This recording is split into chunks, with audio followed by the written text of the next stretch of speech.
அவங்க பணம் வாங்குறதில்ல. விஜய் எடுத்த அந்த அதிரடி நடவடிக்கையின் காரணமா லஞ்சம் வாங்குவது இல்லை. ஆனா உருவ கேள்வி பண்றீங்களா நீங்க? யார் பண்ணா? பண்ணது யாரு? நீதிமன்றத்தில் ஒரு வழக்கு நடந்துட்டு இருக்கு. அது கிறிஸ்தவம் கத்துக் கொடுத்த எந்த மொழி? எதுக்கு அந்த விக்டிம் கார்டை யூஸ் பண்றீங்க? அந்த நடிகையின் பேர் ஒரு வாயில இருந்து வரவே இல்லை சார். கோர்ட்ல நீங்க அப்படி எல்லாம் நிரூபிக்க முடியாது. பெண்களை இழிவுபடுத்தி விட்டார் உதயநிதி. அவரை கைது பண்ண போனபோது ஆஹா ஒரே கலாய்புரம் அன்னைக்கெல்லாம். என்ன பெண்களை இழிவுபடுத்தினா சொல்லுங்க? என்னங்க தோழமை தொடர்ந்து மாணிக் தாகூர் இப்படி ட்விட்டர் திமுகவுக்கு எவ்வளவு வலிச்சிருக்கும். திமுக ஓரியன்டா அவர் பேசுறாரு அப்படின்னு அவர் மேல ஒரு திருமாவளவன் வந்து அதை கவனிக்கணும். யார் டோன்ல சுட்டி காட்டுறாங்க? அந்த டோன் எல்லாம் ஒருவருடைய லாங்குவேஜ் சார். அதே காலகட்டத்துல விஜயை ரகசியமாக சந்தித்தார்கள். மிக முக்கியமான 3 பேர். ஒரு முறை இல்லை, 2 முறை இல்லை, 7 முறை சந்தித்தார்கள். நடவடிக்கை எடுப்பதற்கு திருமாவர்களுக்கு தயக்கம் ஏதோ இருக்குன்னு நம்ம புரிஞ்சுக்கிட்டீங்களா? தயக்கங்கிறது சின்ன வார்த்தை. எனக்கு நெருக்கடி இருக்கு. சீமானவர்களுடைய விமர்சனம் ரொம்ப கடுமையாக இருக்கிறதாக முன்பிருந்தே விஜய் அவர் கடுமையாக நடுரோட்டு என்னன்னா லாரியில் அடிபட்டு செத்து போன்னு சொல்ற அளவுக்கு வரல அப்படிங்கிற ஒரு இருக்கட்டும். அதுக்கப்புறம் இப்ப ஆட்சியே ஏற்படுத்தார். நிர்மல்குமார் என்ன சொல்றாரு? டீலிமிட்டேஷன்ல இவங்க வந்து வெளிநடப்பு பண்ணாம இருக்கணும், அப்பதான் நமக்கு புரிஞ்சுக்க முடியும். அப்ப நேத்து நீங்க கொண்டு வந்த தீர்மானத்தை ஆதரிச்சு ஓட்டு போட்டதெல்லாம் நீங்க புரிஞ்சுக்க மாட்டீங்களா? தாவேக்காவும் திமுகவும் நெருங்கி வர்றாங்கன்னு புரிஞ்சுக்கணுமா கூடாதா? யாரை பார்த்தும் பயப்பட வேண்டிய அவசியம் அதை நிரூபிங்க. திமுக பிஜேபியிடம் விலகிதான் இருக்கிறது என்று சான்றளிக்கப்படுகிறது. நிர்மல்குமார் நீங்க சீல் வச்சு கொடுக்கணுமா? பொதுமக்களுக்கு ஏதேனும் குறைகள் இருந்தால் என்னிடம் மனு கொடுங்கள்னு ராஜ்பவன்ல அறிக்கை வர்றோம். இன்னைக்கு வரைக்கும் இந்த அரசு கிட்ட ஒரு வார்த்தை கூட வரல சார். தமிழ்தாய் வாழ்த்த 3ஆவதா தான் பாடணும்னு ஒரு வாரம் முன்னாடியே சுற்றறிக்கை விடுறாங்க. துணைவேந்தர் வெளிப்படையா பேட்டி கொடுக்குறாங்க. இந்த அரசு என்ன சார் பண்ணிச்சு? கவர்னருக்கு எங்களுடைய கண்டனம். ஏன் சொல்ல மாட்டீங்க? வணக்கம் நேயர்களே. இன்றைய நமது சிறப்பு நேர்காணலில் பத்திரிகையாளர் விமர்சகர் திரு SP லட்சுமணன் அவர்கள் நம்முடைய இணைந்திருக்கார்கள். பேசுவோம். வணக்கம் சார். வணக்கம். தாவேக்காவுடைய பட்ஜெட் கூட்டத்தொடர்ல திரு மரிய வில்சன் அவர்களுடைய பேச்சு வந்து பல்வேறு விமர்சனங்களுக்கு உள்ளாயிருக்குது. அந்த விமர்சனங்கள் அவரை தமிழை சரியாக உச்சரிக்க வேண்டும் அப்படின்னு சொன்னதுக்காகவே வந்து அவர் வந்து ஆவேசப்பட்டது அப்படிங்கறது வந்து எப்படி புரிஞ்சு கொடுது? அவர் வந்து இது சரியா இருக்கு இல்லை அப்படிங்கறத தாண்டி ஒரு விமர்சனமே அந்த அளவுக்கு ஆவேசத்தை ஏற்படுத்துதா? தவறான ஒரு செய்கை தான், நடவடிக்கை தான். அவரு சொன்னவர் கொஞ்சம் வேகமா சொல்லியிருந்தா கூட இவரை கொஞ்சம் ஸ்டிமுலேட் பண்ணி விட்டுடுச்சுன்னு நம்ம எடுத்துக்கிடலாம். சும்மா இருந்தவர் ஊசி போட்டாருன்னு. அவர் ராஜேந்திரன் நினைக்கிறேன். அவரே கொஞ்சம் பொலைட்டா தான் சொன்னார். நானும் பட்டிமன்ற பேச்சாளர் தான். தமிழ் ஆங்கிலத்துல நல்லா புலமை இருக்கிற மாதிரி தெரியுது. தமிழ்ல கொஞ்சம் அதிகமா பயன்படுத்தா எளிய மக்களுக்கும் புரியுன்ற மாதிரி பொலைட்டா சொன்னாரு. கொஞ்சம் ஆவேசமா சொல்லியிருந்தா கூட சரியான பதிலடியை வில்சன் கொடுத்தாரு நம்ம எடுத்துக்கிடலாம். சரி, அப்படியே கூட இந்த தமிழை பத்தி அவருக்கு எழுப்புற போது அது தொடர்பான பதில அவர் லாங்குவேஜ்ல எப்படி வேணாலும் சொல்லட்டும். மதத்தை எதுக்காக இழுத்தாருன்னு யாருக்குமே புரியல. அது அந்த நேரத்திலேயே அவைக்குறிப்புல இருந்தே நீக்கிருக்கணும். கிறிஸ்தவம் அவைக்குறிப்புல நீக்கப்படுகிற வார்த்தை பட வேண்டிய வார்த்தை அல்ல. சம்பந்தம் இல்லாத வாதம்னு அந்த வாதத்தையே நான் நீக்கிறேன்னு கூட அன்னைக்கு சபாநாயகர் சொல்லிருக்கணும். துரதிருஷ்டவசமா அவரும் அன்னைக்கு அதை கவனிக்க தவறிட்டார் அல்லது அதை வேடிக்கை பார்க்குற மாதிரி ஆயிடுச்சு. முதலமைச்சர் தலையிட்டா சொல்லியிருக்கணும். ஏங்க அவர் கேட்டதுன்னா நீங்க என்ன சொல்ல விட்டுருங்க. நீங்களும் அவர் இனிமேல் உங்க பிடிஆரோட நான் நல்லா தான் பேசுறேன், ஜாலியா சொல்லிட்டு கூட உட்காந்துருக்கலாம். நான் என்னை மாத்திக்கிறேன், திருத்திக்கிறேன், நான் வளர்ந்த விதம் அப்படி, நான் சென்னையில இருந்துட்டேன், பாண்டிச்சேரியில இருந்துட்டேன்னு சொல்லலாம், தப்பு கிடையாது. எல்லாரும் லாங்குவேஜும் ஒரே மாதிரி இருக்காது. கொச்சையான ஆபாசமான வார்த்தைகளை தவிர்த்து திருநெல்வேலி அப்பாவு பேசாத திருநெல்வேலி பாஷையா ரசிக்கிற மாதிரி தானே இருந்துச்சு. நான் சொல்லுதேன் கேட்டுக்கன்னா அது ரசிக்கிற மாதிரி தானே இருந்துச்சு. என்ன சபாநாயகர்களை தமிழை கொச்சப்படுத்துறேன்னு யாரும் சொல்லலை. ஆங்கில கலப்பை கொஞ்சம் குறைச்சிக்கோங்கன்ற மாதிரி தான் அவர் சொன்னார். அதுக்காக நான் பான் கிறிஸ்டியன், கிறிஸ்துவம் எனக்கு ஒரு மொழியை கற்றுக் கொடுத்திருக்கிறது, நீங்கள் எவ்வளவு படித்தாலும் எவ்வளவு தமிழ் படித்தாலும் உங்களுக்கு புரியாதுன்னு சொன்னதெல்லாம் தமிழையும் சீண்டி கிறிஸ்துவத்தை ரசிக்கிறவர்களை, கிறிஸ்துவத்தை ஒரு ஆராதிக்கிற அல்லது ஒரு ஒரு கருணை ஒரு இயல்பாக பார்க்கிறவங்களை கூட ஒரு மாதிரி மோசலிக்க வச்சுட்டாருன்னு தான் என்னை போன்ற சில விமர்சனத்தை முன் வச்சோம். அப்போ கிறிஸ்துவம் உங்களுக்கு இந்த மொழியை கற்றுக் கொடுத்தா, இங்க ஒரு நீதிமன்றத்தில் ஒரு வழக்கு நடந்துட்டு இருக்கே, அது கிறிஸ்துவம் கற்றுக் கொடுத்த எந்த மொழி? அன்பின் மொழி. கேட்டுட்டாங்க, விமர்சனம் வந்துருச்சு. தேவையாது சும்மா கிடக்குற கிறிஸ்தவத்தை எதுக்கு? கிறிஸ்தவத்துல இப்ப நம்ம பிள்ளைங்களே கிறிஸ்தவ ஸ்கூல்லாம் படிக்கிறாங்க. யாருமே அதை விரோதமாவோ மாற்றுதாவோ பாத்துறது இல்லையே. எதை பேசுனா எதை கூட, எதுக்கு அந்த விக்டிம் கார்டை யூஸ் பண்றீங்க? நீங்க விக்டிமே இல்லையே, எதுக்காக சார் அந்த கார்டை யூஸ் பண்ணணும்? அப்போ அதே கிறிஸ்தவம், எனக்கு தெரிந்த கிறிஸ்தவம் மன்னிப்பு கேட்டா அதை மன்னிக்கணும்னு சொல்லுது. அதுக்குன்னே சில சர்ச்சில் இதெல்லாம் வச்சிருப்பாங்களே, பாவம் மன்னிப்பு கேட்கறதுக்குன்னே இந்த கூண்டெல்லாம் செஞ்சு வச்சிருப்பாங்களே. அமைச்சர் அதை தன்னை திருத்திக்கிட்டு வருத்தம் தெரிவிச்சா நல்லதுன்னு நான் நேற்று காலையில கொடுத்த பேட்டிலாம் சொன்னேன். நான் மகிழ்ச்சி அடைகிற மாதிரி அல்லது அந்த ஒரு நல்ல வலுவான ஜனநாயகத்துக்கு அது நல்லதுன்னு சொல்ற மாதிரி நேற்று பிற்பகலே அதே சட்டசபையில நான் கொஞ்சம் ஆவேசப்பட்டுட்டேன்னு அதுவே வருத்தம் தெரிவிக்கிற மாதிரி தான். தன் நிலையை உணர்ந்ததே ஒரு பக்குவப்பட்டார்னு அர்த்தம். ஆனா உருவ கேள்வி பண்றீங்களா நீங்க? யார் பண்ணது யாரு சொல்லுங்க? நீங்களாவே சுய பச்சாதாபம் ஏன் தேடிக்கிறீங்க? உங்களை உருவ கேள்வி பண்ணது யார்? யூடியூப்ல உட்காந்து யாராவது ஒரு தனிநபர் பண்ணியிருந்தா அது வெளியில தான் பேசணும். ஒரு யூடியூபருக்கு சட்டசபை பதில் சொன்ன அவசியம் இல்லை. ரொம்ப பொலைட்டான சார் அவர் சொல்லி காமிச்சாரு. என்னங்க நீங்க எப்படி சட்டையை போட்டு வர்றீங்க? அது கிண்டல் பண்ணது ஒரு ஆள். அதை நீங்க வெளியில பதிலடி கொடுங்க, வழக்கு போடுங்க, தனிப்பட்ட முறையில் விமர்சிக்காதீங்கன்னு ஒரு அறிக்கை கொடுங்க, ட்விட்டர் போடுங்க. இது கடைசி எச்சரிக்கையா சொல்றோம். இனிமேலும் தொடர்ந்தா நாங்க வழக்கு போடுவோம், சட்ட ரீதியாக நடவடிக்கை எடுப்போம். சொல்லுங்க, உங்களை சட்டமன்றத்துல உருவ கேள்வி பண்ணது யார்? சாதி ரீதியா பேசுறீங்க, மத ரீதியா பேசுறீங்க, பெண்களை அவமதித்து யாருன்னு சொல்லுங்க, என்னன்னு சொல்லுங்க. சும்மா அப்படி 10 சொல்றதா? பெண்களை இழிவுபடுத்தி விட்டார் உதயநிதி, அவரை கைது பண்ண போன போது ஆஹா ஒரே கலாய்புரம். அன்னைக்கெல்லாம் ஒரு செவ்வாய்க்கிழமை என்ன பெண்களை இழிவுபடுத்தினா சொல்லுங்க? அவர் பேசினது பேசக்கூடாத, பயன்படுத்தக்கூடாத ஒரு வார்த்தையை பயன்படுத்தக்கூடாத இடத்தில் நேரத்தில் பயன்படுத்தினார். அதற்கான பலன் அவர் அனுபவிச்சார். சம்மன் அனுப்பியிருக்காங்க. இனிமேல் அந்த வழக்கு அவர் எதிர்கொள்ள போறார். சம்மன் அனுப்பி வழக்கு பதிவு பண்றதோட விட்டுருக்கணும்ல சார். அதை கைது பண்ற வழக்கே அது இல்ல சார். அவர் வார்த்தை எடுத்து பாருங்க, அந்த வழக்கு 10 நாள் கூட நிக்காது சார் கோர்ட்ல. அந்த நடிகையின் பேர் ஒரு வாயில இருந்து வரவே இல்லை சார். கோர்ட்ல நீங்க அப்படி எல்லாம் நிரூபிக்க முடியாது. இல்ல நீங்க அதை அப்படி புரிந்து கொண்டால், அதையும் இதையும் சேர்த்தால் அப்படிதான் வருதுன்னா மேடை பேச்சுக்கு தான் அது பயன்படும்.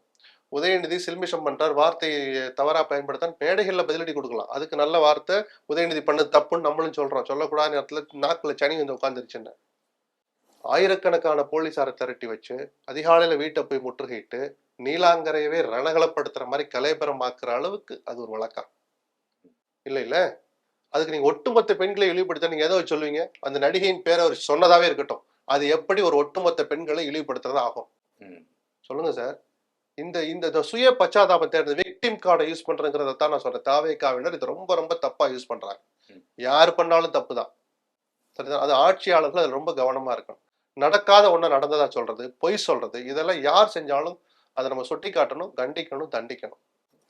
தாவேக்காவுடைய அமைச்சர்கள் இந்த சட்டமன்றத்திலே இது போன்று அவர்கள் பேசுவது விமர்சனத்துக்குள்ளாது. இது ஒரு பக்கம்.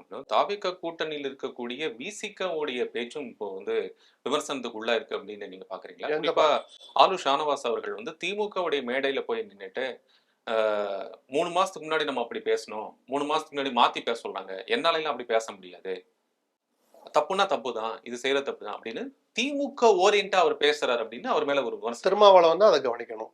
ஷானவாஸை கூப்பிட்டு கேட்கட்டும். ஷானவாஸ் பேசுனதுல நான் ஏன் பேசுறேன்னு ஷானவாஸ் ஒரு நியாயத்தை சொல்லுவார். திருமாவளவன் கேட்கட்டுமே. 3 மாசம் நான் வெயிட் பண்ணி பார்த்தேன். 3 மாசம் வெயிட் பண்ணி பார்த்ததுக்கு அப்புறம் இவங்க தப்ப நம்ம சுட்டி காட்டாம யார் சுட்டி காட்டுவாங்க? நிச்சயமா சுட்டி காட்டணும். திருமாவளவன் தான் அதுக்கு வைக்கப்படும். யார் டோன்ல சுட்டி காட்டுறாங்க? அந்த டோன் எல்லாம் ஒருத்தருடைய லாங்குவேஜ் சார். அப்ப காங்கிரஸோடு திமுக அணியில இடம் பெற்றுக்கிட்டு இந்த வரலாறு சொல்லும் பாருங்க. தேர்தல் பிரச்சாரம் நடந்துகிட்டு இருக்கிற போது ராகுல் ஒரு பேரை சொல்லுங்கலாம் வெளியில் தெரிஞ்ச ரகசியம். ஒன்னா மேடல் ஏறலைங்கிறதும் எல்லாருக்கும் தெரிஞ்ச ரகசியம். அதே காலகட்டத்துல விஜயை ரகசியமாக சந்தித்தார்கள் மிக முக்கியமான 3 பேர். ஒரு முறை இல்லை, 2 முறை இல்லை, 7 முறை சந்தித்தார்கள். நாளைக்கு வரலாறு சொல்லும், நமக்கு தகவல் தெரியும். அதனால நம்ம சரி இப்ப சொல்ல வேண்டாம். தனிநபர்களை காயப்படுத்துறது என் நோக்கம் இல்லை. அது எப்படி கட்சிக்கு விசுவாசமா இல்ல தோழமைக்கு விசுவாசமா இல்ல துரோகமா? அதுவும் தப்புதான். கட்சி கட்டுப்பாட்டை ஷானவாஸ் மீறினா கட்சியை விட்டு நீக்குங்க சார். ஒரு நோட்டீஸ் அனுப்பி விளக்கம் கேளுங்க. கட்சி நிலைப்பாடு இதுவாக இருக்கிற போது நீங்கள் ஏன் இப்படி பேசினீர்கள்? கட்சி கட்டுப்பாட்டு அவர் மீறினாதான் நம்ம அதை விவாதம் பண்ணணும். இது அந்த கட்சியினுடைய விவகாரம். ஆதி திராவிட நலத்துறைய சமூக நீதித்துறைன்னு பேர் மாத்தினாங்க. அதுக்கு வன்னி அரசு அதுல என்ன தப்புன்னு கேட்டார். ரவிக்குமார் தப்புன்னு சொன்னார். அப்புறம் ஒரு கூட்டத்துல திருமாவளவன் தப்புன்னு சொன்னார். வேற வழியெல்லாம் வன்னி அரசும் ஆமா தப்புதான்னு ஒரு இடத்துல நிக்கிறார். தப்புன்னு சொன்ன துறைக்கு அவர் இன்னைக்கு அமைச்சரா நீடிக்கிறார். அப்ப அதை மாத்துறதுக்கு என்ன நடவடிக்கை எடுத்திருக்கோம்? ஒரு ட்வீட்ல கூட நமக்கு இன்னும் பதில் வரல. அது ஒண்ணு இவங்க அரசு இல்ல, இவர்கள் ஆதரிக்கிற அரசில் இவங்க அங்கம் பெற்றிருக்கிறாங்க. எல்லா அதிகாரம் வன்னி அரசு கிடையாது. யதார்த்தம் நமக்கு புரியுது. சோ கருத்து மோதல்கள் அந்த கட்சியில இருக்கு. கட்சி நெருக்கடி, அவருக்குள்ள இருக்கிற நெருக்கடியை அவரே பல வீடியோக்கள்ல வெளியிட்டு இருக்கிறார் திருமாவளவன். இந்த சானவாசை மையப்படுத்திய சூறாவளியும் தேர்தலுக்கு முன்பிருந்தே சீட்டு கொடுக்க ஆரம்பிச்சதுல இருந்தே நீடிச்சுக்கிட்டு தான் இருக்கு.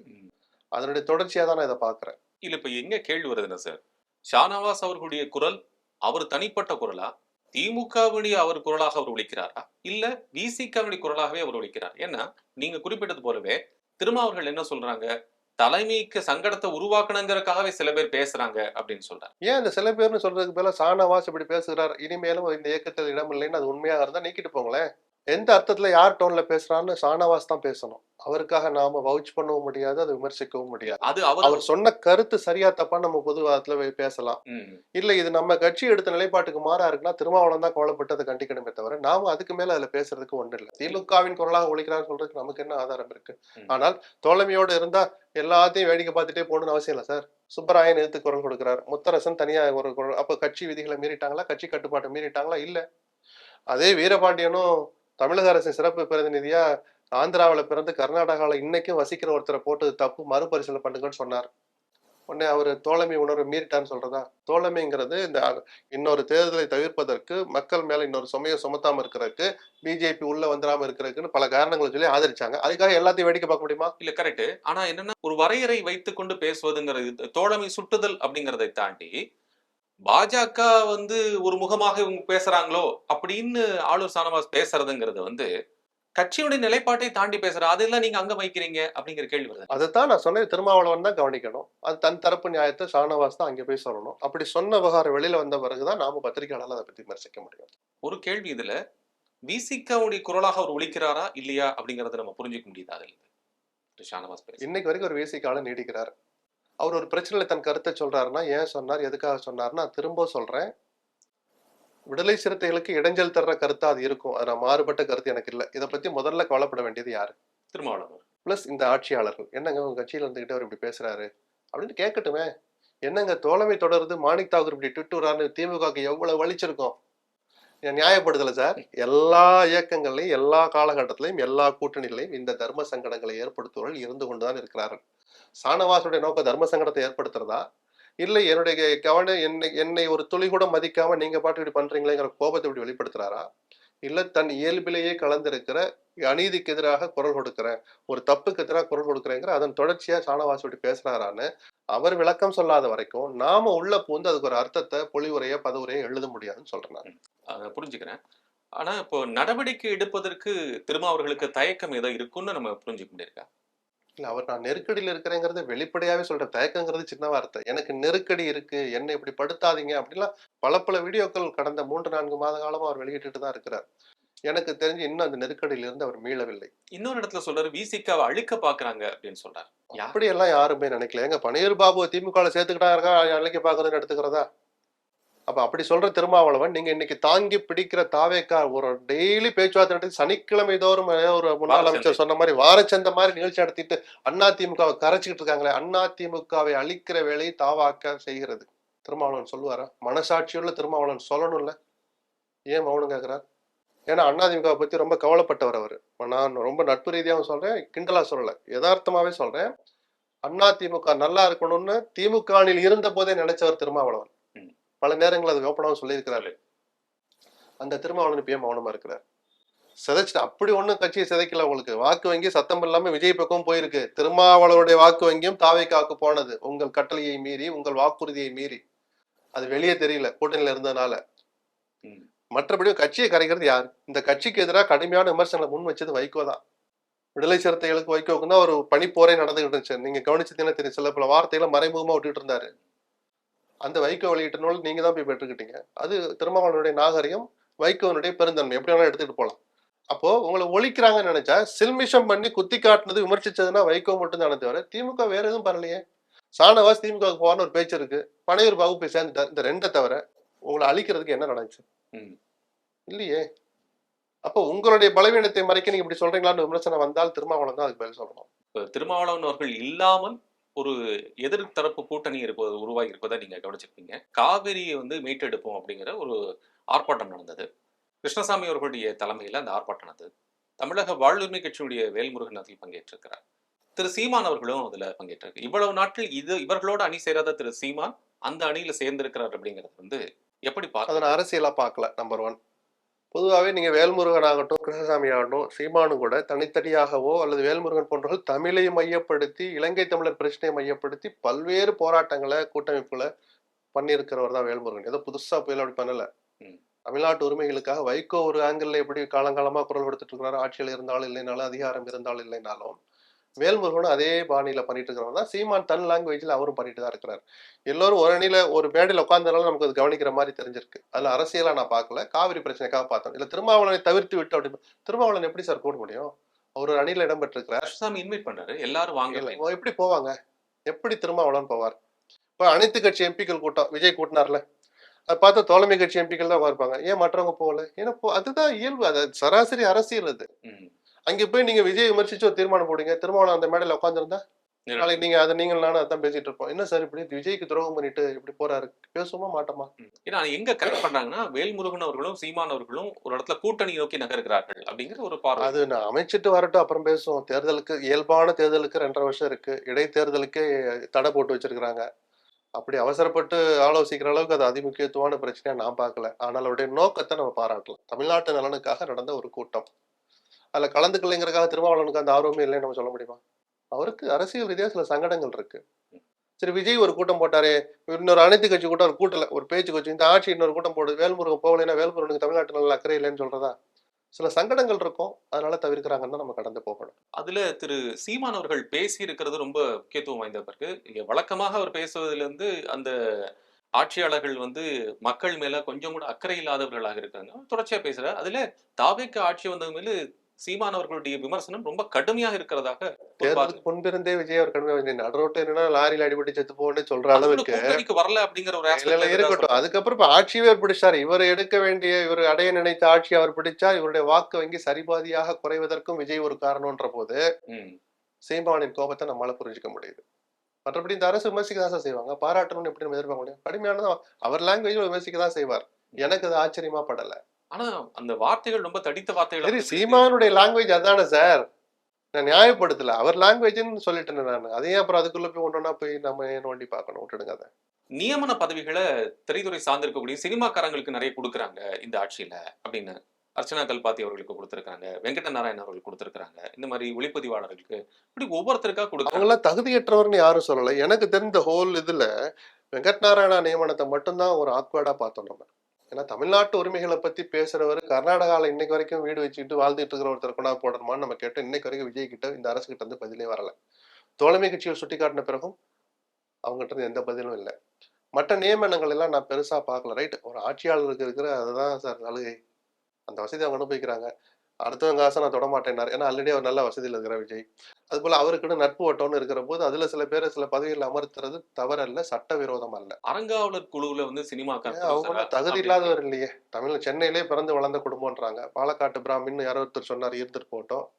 சென்னையிலே பிறந்து வளர்ந்தவங்களுக்கு கோயில் போடுறாங்கன்னா அது ஒரு கவனிக்க தகுந்த ஒரு செய்தியா தான் நான் பாக்குறேன். பெரிய நான் தான் சொல்றேன், சட்டவிரோதம் அல்ல. இது ஒரு எல்லை தாண்டா பாத்துக்கிறது அவர் தான் பாத்துக்கொண்டு விஜய் தான் திமுக பாத்து. இல்ல அதுல என்ன விமர்சனம் அப்படின்னா, திமுக அதிமுக ஆட்சியில் இருந்தப்போ இது போன்ற ஒரு நிகழ்வுகள் உதாரணத்துக்கு என்ன சொன்னாங்க, எம்ஜிஆர் இருந்தாங்க, நம்பியாருக்கு இந்த கூட போட்டு இது போட்டு கொடுத்தாங்களா, போஸ்ட் கொடுத்தாங்களா அப்படின்னா அந்த விமர்சனம். காலகட்டம் வேற. பிளஸ் தாவேக்கா இப்பதான் வளர்ந்துட்டு இருக்கிற ஒரு கட்சி. அவருக்கு ஊரறிஞ்ச முகமறிஞ்ச கட்சியில் நீண்ட காலம் இருந்தவங்க எல்லாம் எம்எல்ஏ ஆயிட்டாங்க, மந்திரி ஆயிட்டாங்க. வேற யாரதான் அவர் போடுவாரு? நான் நியாயப்படுத்தல. அவங்க தகுதியற்றவர்களும் அல்ல. ஆனால் இந்த வேகம் இதே திசையில பயணிச்சா எங்க கொண்டு போய் நம்மளை நிறுத்துங்கிறத விஜய் யோசிக்கணும் மட்டும்தான் நான் சொல்ல முடியும். இந்து சமய அறநிலைத்துறை அமைச்சர் திரு ரமேஷ் வந்து அதுக்கு ஒரு விளக்கம் கொடுக்கிறாரு. அர்ச்சனா கல்பாத்தி அவர்களை வந்து போட்டது வந்து வெறும் சினிமா ப்ரொடியூசருங்கிறது மட்டும் இல்ல, தொழிலதிபர்களை போட்டது எல்லா ஆட்சியும் நடந்தது சார். பெரும் பெரும் தொழிலதிபர்களை ஏன் போடுவாங்கன்னா அவங்க சில நிதி உதவியை சொந்த பணத்தை போட்டோம் இப்போ கொள்ளையடிக்கணும்னு நினைக்க மாட்டாங்க. பச்சையா பேசுவோமே, சிவன் சொத்து குலநாசம்னு நல்லா எழுதி வச்சிருக்கோம். படிச்சுக்கிட்டே போய் காசை சுரண்ட ஆட்களையும் நம்ம பார்த்திருக்கோம். அரங்காவலர்ங்கிற பேர்ல, தக்காருங்கிற பேர்ல, நிர்வாகத்தில் இருக்கிறவங்கிற பேர்ல. இந்த மாதிரி ஏன் பெரிய நபர்களை போறாங்க? கொஞ்சம் பெரும் பணக்காரவங்க அவங்க, சரிதானா? அது கோயில மேம்படுத்துறதுக்கு பயன்படணும்னு ஒன்று அரங்காவலர்களாவே போடுவாங்க. இது அரங்காவலர்களை தேர்ந்தெடுக்கிற குழு தான். சரி, நல்ல சிந்தனைகளை அவங்களும் சொன்னா நம்ம வரவேற்றுட்டு போவோமே. கடுமையா எதிர்த்து குரல் கொடுக்கிற அளவுக்கு அவங்க தமிழர் விரோதியும் அல்ல, நடந்த சம்பவம் சட்ட விரோதமும் அல்ல. ரெண்டு பார்வை இருக்கு. அதாவது திமுக பாஜக ஒரு கூட்டணியை நோக்கி நகர்கிறதா அப்படிங்கிறது, அதுக்கு வந்து கனிமொழி சோமு அவர்கள் சொன்னதையும் வானதி சீனிவாசன் அவர்கள் சொன்னதையும் ஒரு பார்வையாக வைக்கப்படுது. என்னன்னா, அது உங்களுக்கு நல்லா தெரிஞ்சதுதான், இது வந்து அரசியல் நிரந்தர நண்பனும் ரெண்டு காரணம். கனிமொழி சோமுவனுடைய பேச்சு அவ்வளவு விவாத பொருளை ஏற்படுத்துறதுக்கு முதல் காரணம் அன்னைக்கு ஞாயிற்றுக்கிழமை மீடியாக்களுக்கு ரொம்ப செய்தி குறைவா கிடைச்சிருக்கும். பிளஸ் அவரு இந்த மெல்ற வாய்க்கு அவள் கொடுத்த மாதிரி இல்ல அதான் சொன்னேன், சும்மா கடந்த வாய்க்கு அவள் கொடுத்த மாதிரி அரசியல்ல நிரந்தர நண்பனும் இல்லை எதிரியும் இல்லைன்னு அவங்க சொன்னதை கொஞ்சம் பெருசா எடுத்துக்கிட்டாங்க. அது நடக்கவே நடக்காதுலாம் நான் சொல்ல மாட்டேன். அது கனிமொழி சோமு சொன்னதுனாலதான் நடக்க போகலாம் இல்ல. இயல்பா காங்கிரஸ் என்னைக்கு திமுக அணியை விட்டு வெளியேறியதோ அடுத்து அதை நோக்கி தான் பயணிக்குங்கிறத நம்ம அரசியல் புரிஞ்ச எல்லாருக்குமே தெரியும். எப்ப சார்? அடுத்த வெள்ளிக்கிழமை காலையில 11 மணிக்குள்ள. என்ன அவசரம்ப்பா? நான் சொன்னேன் அடுத்த பார்லிமெண்ட் எலெக்ஷன் இன்னும் 2.5 வருஷம் இருக்கு. போகட்டும் பார்ப்போம். மசோதாக்கள் வர்றபோது ஆதரிக்கிறாங்கன்னா அதே கனிமொழி சோமு என்ன சொன்னாங்க? தமிழ்நாட்டின் நலனுக்காக எங்கிருந்து குரல் வந்தாலும் எங்கிருந்து ஆதரவு வந்தாலும் நாங்களும் அதை ஆதரிப்போம் ஏற்போம் அப்படின்னு தானே சொல்றாங்க. அது தேர்தல் கூட்டணியா பாத்துக்க வேண்டிய அவசியம் இல்லை. நான் திருப்பி சொல்றேன், அன்னைக்கு ஞாயிற்றுக்கிழமையா இல்லாமல் இருந்திருந்தா கனிமொழி சோமனுடைய பேச்சு இந்த அளவுக்கு விவாத பொருளா இருக்காது. இல்ல நீங்க சொன்னதுல இருந்து நான் எடுத்துக்கிறேன். காங்கிரஸ் வெளியேறின சமயத்திலிருந்து பாஜகவுடன் கூட்டணி வைப்பதற்கான தேவை உண்மையிலே திமுக உருவாயிருக்குன்னு நினைக்கிறீங்களா? தேர்தல் தான் அதை ஏற்படுத்தும். அதனாலதான் இப்ப அதை பெருசா எடுத்துக்காதீங்கன்னு சொல்றேன். இப்போதைய எது பேசு பொருளா இருக்கு கவனிக்கிறதா விவாதத்துக்கு ஒரு வருதுன்னு சொன்னா, இந்த மசோதா அன்னைக்கு வந்திருந்தா இன்னைக்கு கூட்டத்தோட இன்னையோட முடிஞ்சு போச்சு. போன திங்கட்கிழமையே அறிமுகப்படுத்தலாம் ஒரு சந்தேகம் இருந்தது. ஒருவேளை கொண்டு வந்திருந்தா அதுல திமுக என்ன நிலைப்பாட்டை எடுத்திருந்தால் அதை நம்ம விவாதிச்சுக்கு எடுத்துக்கலாம். இது அதை நோக்கி நகருகிறதான்றதுக்கு ஆதாரங்கள் இந்த புள்ளிகள் தான்.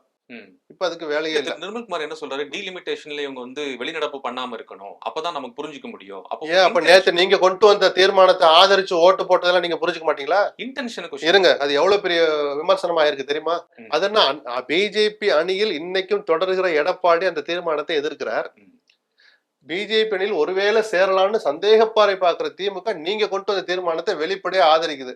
இதை எப்படி புரிஞ்சுக்கிறது? தாவேக்காவும் திமுகவும் நெருங்கி வர்றாங்கன்னு புரிஞ்சுக்கணுமா கூடாதா? அந்த லாஜிக் படி பார்த்தா ஒரு விஷயத்தை வச்சுலாம் அப்படி முடிவு பண்ண முடியாது சார். அதுன்னு நீங்க சொல்றது சொன்னாதான் நீங்க உங்ககிட்ட என்ஓசி வாங்கணுமா? திமுக பிஜேபியிடம் விலகிதான் இருக்கிறது என்று சான்றளிக்கப்படுகிறது. நிர்மல்குமார் நீங்க சீல் வச்சு கொடுக்கணுமா? ஒரு கட்சிக்கு ஒரு நிலைப்பாடு இருக்கு. அந்த நிலைப்பாட்டை மக்கள் ஒரு பார்வை வைப்பாங்க, எடை போடுவாங்க, குத்துனா குத்துவாங்க, தடவி கொடுத்தா தடவி கொடுக்க போறாங்க சார். நீங்க யார் சர்டிபிகேட் கொடுக்கறதுக்கு? அப்ப தாவேக்கா இதை செய்தால்தான் நீங்க நிஜமாகவே பிஜேபி எதிர்ப்புல உறுதியா இருக்கீங்கன்னு அர்த்தம். என்னை போன்ற எத்தனை விஷயங்களை குரல் கொடுத்தோம். பொதுமக்களுக்கு ஏதேனும் குறைகள் இருந்தால் என்னிடம் மனு கொடுங்கள்னு ராஜ்பவன்ல அறிக்கை விடுறான். இன்னைக்கு வரைக்கும் இந்த அரசு கிட்ட ஒரு வார்த்தை கூட வரல சார். தமிழ் தாய் வாழ்த்தை 3ஆவதா தான் பாடணும்னு ஒரு வாரம் முன்னாடியே சுற்றறிக்கை விடுறாங்க. துணைவேந்தர் வெளிப்படையா பேட்டி கொடுக்குறாங்க. இந்த அரசு என்ன சார் பண்ணுச்சு? அப்ப எல்லாம் மௌனமா இருந்தாங்க. அந்த சம்பவம் நடந்த அன்னைக்குதான், நடந்து முடிஞ்ச பிறகுதான் இது நியாயம் அல்ல, ஏற்புடையதல்ல நிர்மல்குமார் சொன்னார், அமைச்சர் அருண்ராஜ் சொன்னார். ஏன் அடுத்த வார்த்தை சொல்றதை உங்களுக்கு எது தடுக்குது? கவர்னருக்கு எங்களுடைய கண்டனம். ஏன் சொல்ல மாட்டீங்க? சொல்லுங்க சார். அப்போ நீங்க பிஜேபியோட நீங்க கூட்டணி விமர்சிக்கலாமா? எல்லாமே அரசியல் தான். அதை தாண்டி அதுல ஒண்ணுமே இல்லை. ஒரு சொத்தையான ஒரு விவகாரங்கள் இதெல்லாம். அமைச்சர் சொல்லிட்டா அப்படி இப்படி எல்லாம் பாக்காதீங்க. நீங்க எல்லாம் அரசியல் பண்றாங்க, அவ்வளவுதான். எல்லாரும் தான். நீங்க ஏன் மௌனமா இருக்கிறீங்க? எதுக்கு பயந்துட்டு நீங்க மௌனமா இருக்கிறீங்க? சரி, தமிழ் தாய் வாழ்த்துக்கு தனி தீர்மானம் கொண்டு வந்தீங்க. சபாநாயகர் என்ன சொன்னார்? இந்த தீர்மானம் நிறைவேற்றிட்டோம், யாருக்கும் அனுப்பி அனுமதி வாங்கணும்னு அவசியம் இல்லைன்னாரு.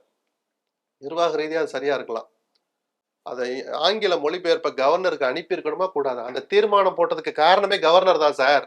அவர் பண்ண சேட்டை தான் சார். RN ரவி தொடங்கி அர்லேக்கர் வரை தொடர்கிற சேட்டைக்கு தான் அது ஒரு கன்னத்துல அரைஞ்ச மாதிரி இருந்திருக்கும்.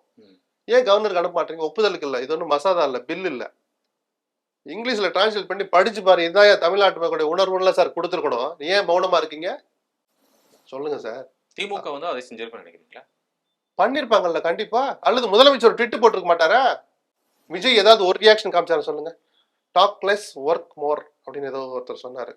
என்ன பண்ணீங்க? பேச வேண்டாம். ட்விட்ல 4 வரி கவர்னருக்கு என்னுடைய கண்டனங்கள். தமிழ்நாட்டுல தமிழ் அப்படி இழிவுபடுத்தாதீங்க. இது வரைக்கும் ஏதாவது ஒரு வார்த்தை சொல்லுங்க.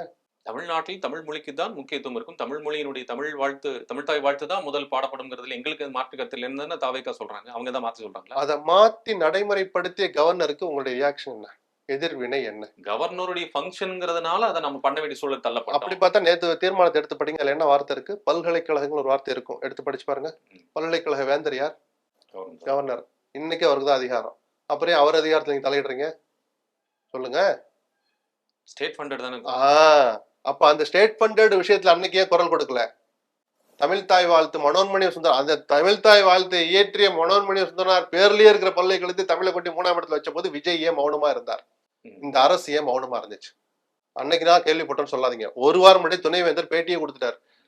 நான் 3ஆவதா தான் அதை பாடணும், இல்லைன்னா நடவடிக்கை எடுப்போம்னு ராஜ்பவன் சொல்லி இருக்கு. பேட்டி கொடுத்து 7 நாள் ஏன் இந்த அரசு மௌனமா இருந்துச்சு? இதைத்தான் நம்ம சுட்டி காட்ட விரும்புறோம். அப்ப நீங்க யாருக்கு பயப்படுறீங்க? யாரை பார்த்து பதுங்குகிறீர்கள்? கேள்வி வருமா வராதா? யாரை பார்த்தும் பயப்பட வேண்டிய அவசியம் இல்லை. அதை நிரூபிங்க. தாராளமா வரவேற்கிறோம். இப்படிதான் துணிச்சலா இருக்கணும் ஒரு அரசு. மாநில உரிமைகளை பாதுகாக்க நினைக்கிற அரசு இப்படித்தான் துணிச்சலாக இருக்க வேண்டும். மனப்பூர்வமா வாழ்த்தலாம். அப்படி நீங்க நடந்திருக்கீங்களா?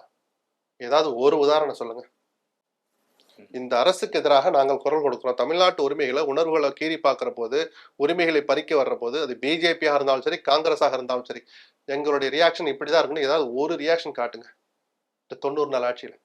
எனக்கு என்ன சந்தேகம்னா, இப்ப ஆட்சியில் இருக்கக்கூடியவர்கள் லீவ் அசைட் தாவேகா, இப்ப திமுகவோ அதிமுகவோ பாஜகவுடையோ காங்கிரஸ் கூடயோ மத்தியில் இருக்க ஆட்சியாளர் இருந்தபோது அவர்கள் இதே போல ஒரு நிலைப்பாட்டை தான் எடுத்திருப்பார்களா? எந்த விஷயத்துல? இப்ப நீங்க சொன்னீங்க. இல்லையா அப்ப கூட சார் நீங்க இணக்கமா இல்லைங்கிறது ஒரு பக்கம் ஐடியாலஜிக்கலா திமுகவும் பிஜேபி நேர் எதிரா இருந்தாங்க. அப்ப கூட எதிர்க்க வேண்டிய விஷயங்கள்ல துணிச்சலா எதிர்த்துட்டு இருந்தாங்க. நிர்மலா சீதாராமன் பார்ப்பாங்க. அதனால அதை மீம்ஸ் போட்டு கிண்டல் பண்ணிருப்பாங்க. கைது போறதோன்னு சொல்லிட்டு போய் பாக்குறாங்க, பயந்து. அதை பத்தி எல்லாம் எல்லா அமைச்சர்களும் போய் மத்திய அமைச்சர்ல பார்த்துட்டு தான் இருந்தாங்க. ஆனால் முதலமைச்சர் பேர்லயே, ஸ்டாலின் பேர்லயே ட்வீட் வந்துட்டு இருக்கும். கடுமையான எதிர்வினை வந்துட்டு இருக்கும். தமிழ்நாட்டுடைய உணர்வுகளோ உரிமைகளோ பாதிக்கப்படுற போது. இப்ப பல விஷயங்கள் நடந்த பிறகு விஜய் மௌனமா இருக்காரு ஏன்? இப்ப இதை சந்தேகப்படுறதா நீங்க அவர் எதிர்ப்பை காட்டினவங்களை சந்தேகப்படுவீங்களா? சொல்லுங்க. மற்றபடி தோழமை இருந்தா கொஞ்சம் மைல்டா போனதெல்லாம் அது இயல்பான அரசியல், நம்மளால புரிஞ்சுக்க முடியுது. குரலே கொடுக்க மாட்டோம், மியாவுன்னு தான் இருப்போம்னா நீங்க எப்படி அதை அனுமதிப்பீங்க? சரி, அப்படி இருந்துட்டா மௌனமாவது இருக்கிறீங்களா? நாங்கள் துணிச்சல் மிக்கவர்கள், நாங்கள் அதில் ஒரு நிமிடம் கூட வேடிக்கை பார்க்க மாட்டோம். இந்த வீராவேசம் வெட்டி வசமா என்னத்துக்கு? ஒண்ணு அதன்படி நடந்து காட்டணும், இல்லையா மௌனமா மூடிட்டு இருக்கணும். எப்படி பார்க்கிறீர்கள் இந்த 100 நாட்கள்? அளவையாதான் இருக்கு. ஆஹா ஓஹோன்னு இல்ல, ஊழலை ஒழிப்போன்னு சொல்ற நல்ல சிந்தனையை வரவேற்கலாம். பார்ட்டி ஃபண்ட் வாங்குறது இல்ல, சில அமைச்சர்கள் வசூலை தொடங்கி விட்டார்கள். பெர்சன்டேஜ் போட்டுலாம் வாங்கல, அவங்களுக்கு தேவை இருக்குன்னு வாங்குறாங்க. தொடர் கண்காணிப்பு அவசியம்.